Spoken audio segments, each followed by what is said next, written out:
There's the Boss 302, but anybody who likes the Boss 302 wants Boss 302-like qualities, they get the 2013 Mustang GT Track Pack.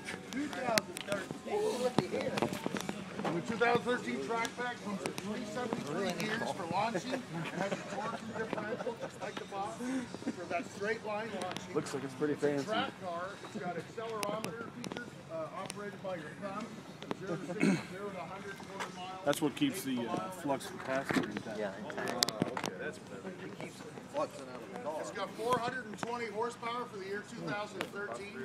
Still a 6-speed. It's got ABS disc brakes all the way around as before. But notice the surface area, the 14-inch rotors, better stopping power.